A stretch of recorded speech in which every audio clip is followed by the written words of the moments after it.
All right, here's a question that might shock you. How much would you pay for a single beer? £3? £5?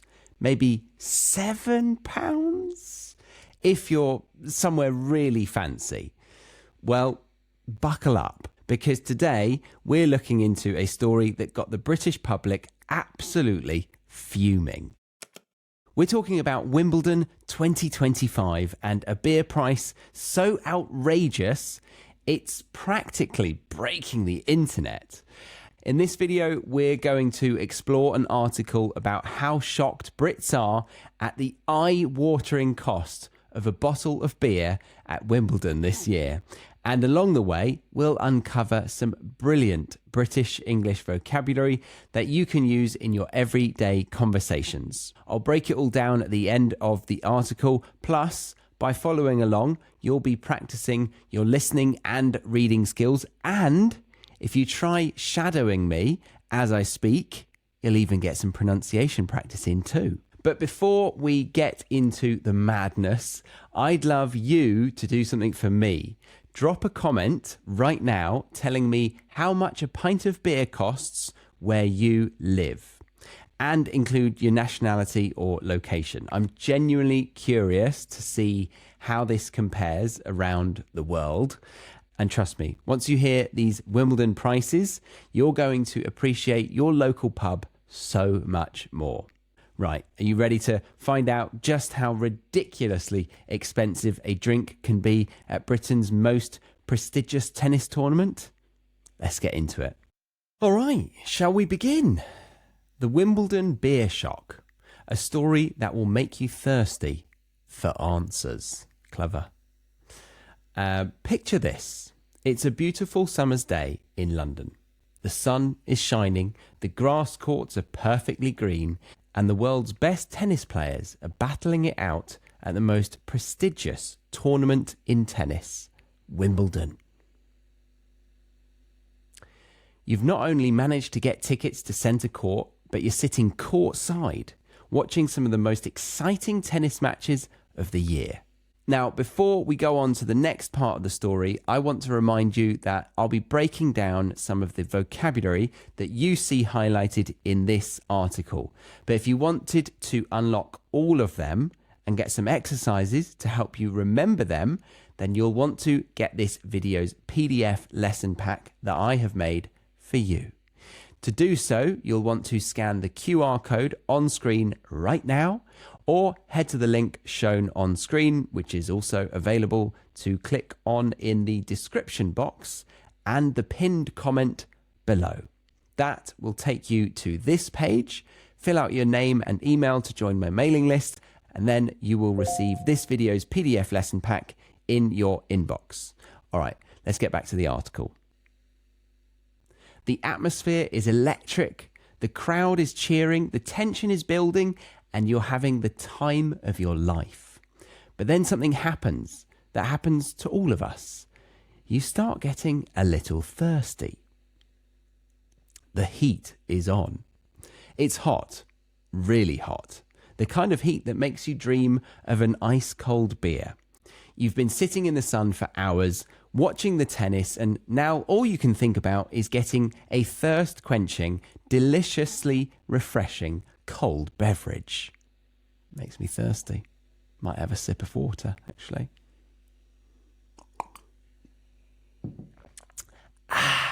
So, you decide to take a break from the action and head to one of the bars in the crowds. This is where our story takes an interesting turn. The walk to the bar. As you make your way through the crowds of well-dressed tennis fans, you notice something. People are coming back from the bars with strange expressions on their faces. Some look shocked. Others look like they've just been told some bad news. A few people are holding plastic cups of beer, but they're sipping them in a way you'd assume they were drinking a single malt whiskey. You think to yourself, that's odd. Why is everyone nursing their pints so much?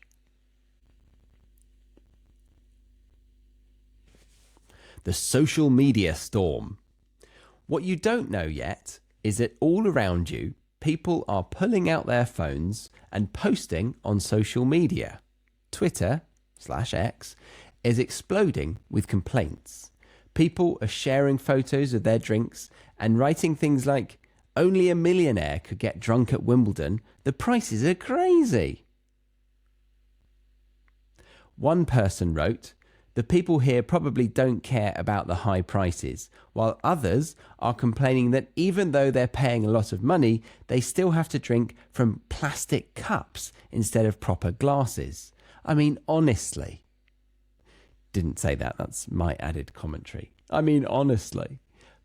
Plastic cups. But you don't know any of this yet. You're just thirsty and want a beer. The moment of truth.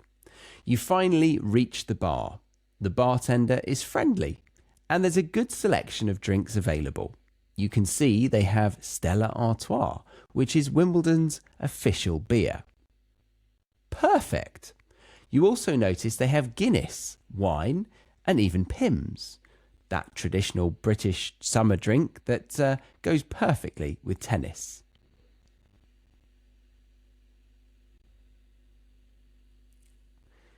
"I'll have a pint of Stella, please," you say with a smile. The inexperienced bartender finally stops flirting with their colleague, gives you a quick nod, and begins pouring your beer into a plastic cup.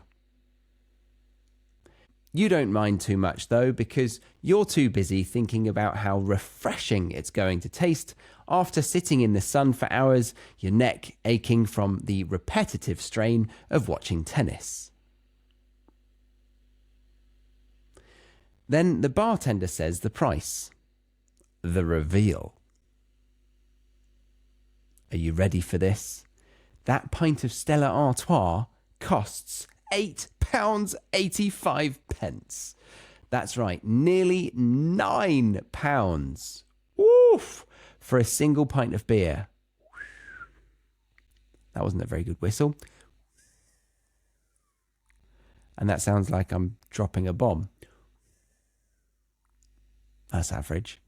So, if you're getting a round in for yourself and three mates, a £50 note will leave you with just a tenner and some loose change. Despicable. Despicable.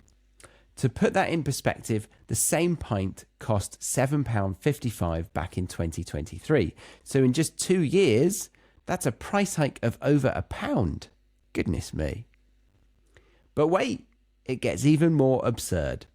If you go for a smaller 300 milliliter bottle of Stella instead of a full pint, 568 millilitres, it'll still cost you £7.50.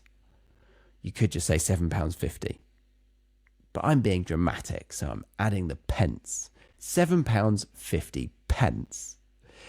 Even the alcohol-free version is still £6.90, which is barely cheaper than the regular one. And if you prefer Guinness, that's a cheeky £8.45.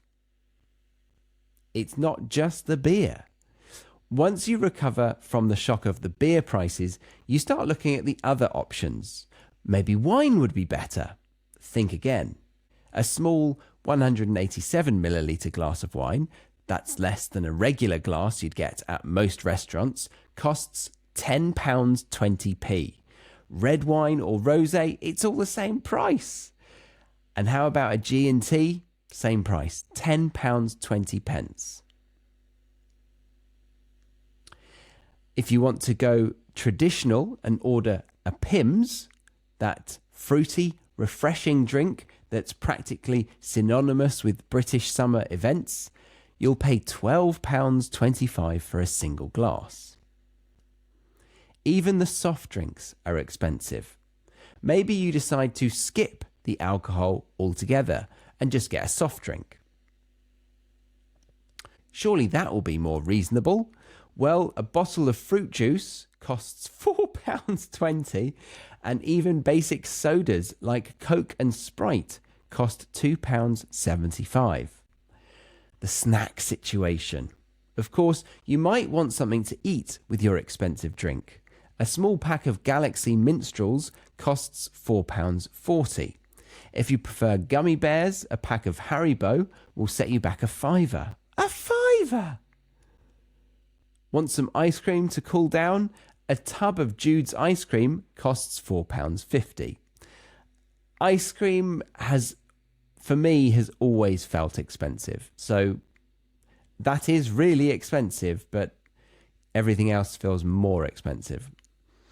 Ironically, the only thing that now seems reasonably priced in comparison is the traditional strawberries and cream, which is famously known for being outrageously expensive. This costs £2.70. Even hot pastries can set you back up to £6.80. The reality check. So there you are, standing at the bar at Wimbledon, holding your £8.85 pint of beer in a plastic cup. And you start doing the math. If you want to have a few drinks during the day, plus some snacks, you could easily spend £50 or more just on refreshments. This is when you understood those shocked expressions you saw on people's faces earlier. This is why everyone was drinking so slowly and carefully. And this is why social media is full of complaints about Wimbledon prices. The big picture. The truth is, Wimbledon has always been expensive, but these prices are reaching new levels. For many people, the cost of drinks and food is becoming almost as much as the ticket price itself. Some people argue that Wimbledon is a luxury event, so luxury prices are expected. Others say that these prices are simply too high and are making the event accessible only to very wealthy people. The bottom line. So, how much is that beer at Wimbledon? £8.85 for a pint. And that's just the beginning. By the time you add snacks and maybe another drink or two, you're looking at a very expensive day out. If you're planning to attend Wimbledon and want to save some money, you might want to consider bringing your own food and drinks, or at least preparing yourself mentally for some serious sticker shock when you see those prices. So the next time you're watching Wimbledon on TV and you see someone sipping a beer very slowly, you'll know exactly why. They're not just savouring the taste, they're making sure they get their money's worth from that very expensive drink. Okay, that was the article. I hope you enjoyed it. Let me know what you thought of it in the comments. But we're now going to go on to the breakdown of the vocabulary. All right, so the breakdown of the vocabulary. Let's start with the first one, battling it out. It was said in this section, the world's best tennis players are battling it out at the most prestigious tournament in tennis. I think you can figure it out, but it's good to acknowledge the phrase itself, to battle it out. So it means competing fiercely or trying hard to win something. To battle, right? To go to battle. That's my battle. What is that? That looks like a stick. I need a sword. Battle! Yeah! An example, the two finalists were battling it out for the last slice of cake like it was the Wimbledon trophy. Okay, they wanted some cake. Fair enough.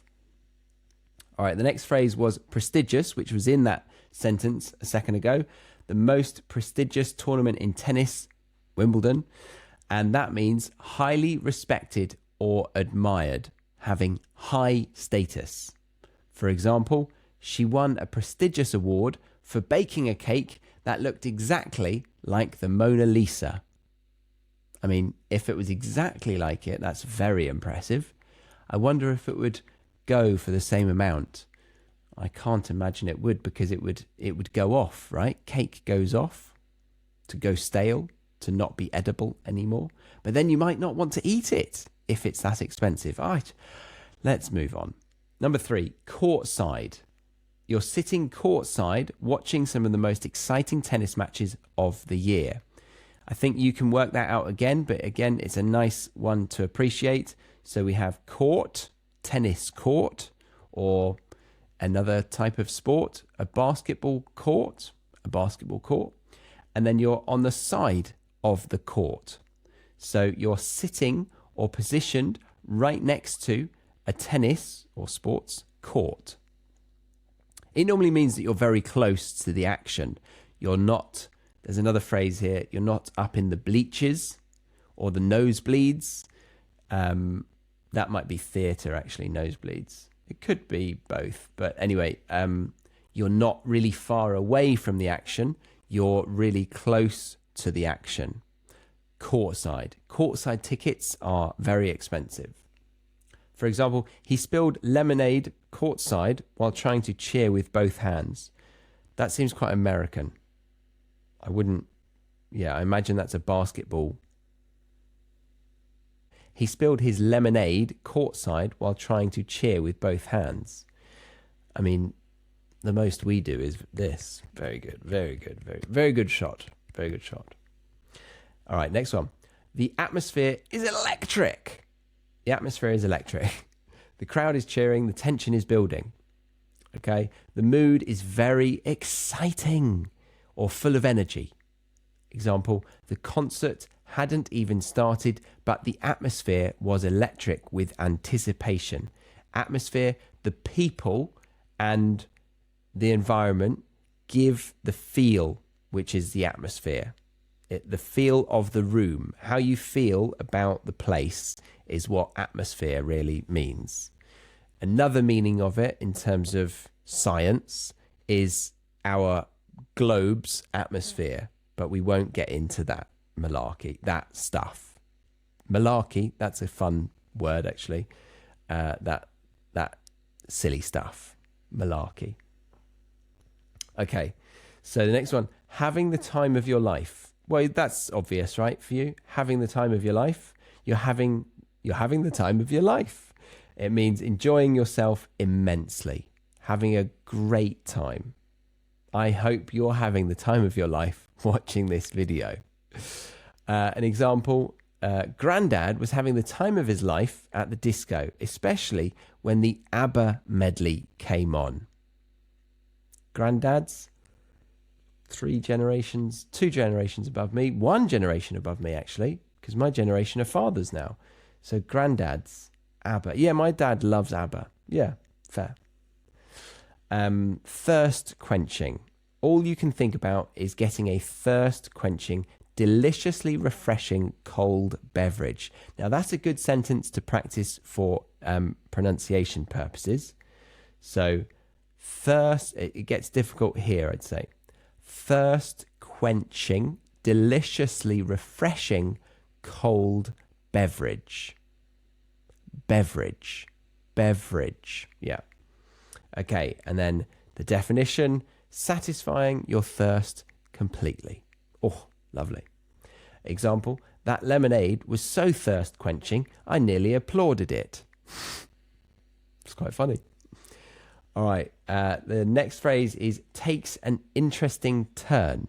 The story took an interesting turn. It says, this is where our story takes an interesting turn. Definition, becomes unexpected or surprising. Example, the book took an interesting turn when the cat started solving crimes. The cat, that is an interesting turn. I want to read about that crime-solving cat murder mystery. Next one, nursing their pints. This is very colloquial. Nursing, or slang. It's slang, yeah. You think to yourself, that's odd. Why is everyone nursing their pints so much? So this is probably the hardest phrase of them all. It came up in a video recently for you. So if you did watch that, then this is good revision for you. Can you remember it? Nursing your pint or drink means drinking very slowly, often to make it last longer. People will nurse a whiskey normally, or if they don't like it, they might shot it. They might have it down in one, down the hatch. Yeah. But yeah, he was nursing his pint like it was the last beer on earth. Probably what most people were doing if it was nearly £9. £9! I'm so upset at that. No wonder Twitter was blowing up. Okay, talking of which, the social media storm. The social media storm. A large and sudden reaction on social media platforms. For example, when she wore socks with sandals, I'm wearing that right now, socks with sandals. I mean, I wouldn't comfortably wear it out the house, but I like them as slippers. It caused a social media storm that lasted 3 days. So imagine a storm, bad weather, but using that as a metaphor on social media. So lots of action, people complaining. And the last word, Stella Artois, or phrase, Stella Artois. Actually, proper noun. So Stella Artois is a very, very famous beer.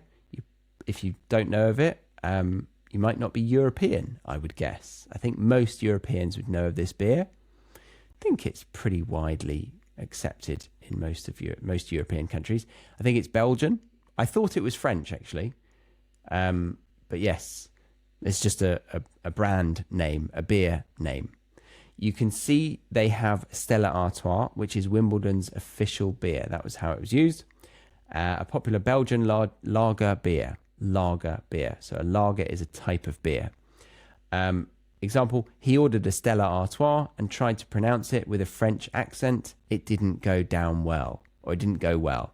Ah, yes, because I think of it as French. I don't know why we think of it as French in another episode. But there we go. All right, so that's just a handful of the brilliant British expressions we pulled from this story. If you found them helpful, then please do give it a like, give this video a like, subscribe to my channel if you haven't, and remember to tell me how much a pint in your country is in the comments below. And if you want to make sure those words really stick, then grab the full PDF lesson pack I made for you around this video. It's packed with all the highlighted vocabulary from the article, with example sentences and proper exercises to help you actually use the words in real conversations. Just scan the QR code on screen right now, or click the link in the description or pinned comment to get it sent straight to your inbox. And if you've ever felt frustrated about forgetting vocabulary or not knowing how to use it naturally, then the next thing you should do is watch this video right here. It's called Stop Learning Vocab Wrong, and I break down exactly where most learners go wrong and show you a simple process to go from confused to confident with new phrases. Trust me, it's going to change the way you learn English vocabulary for good.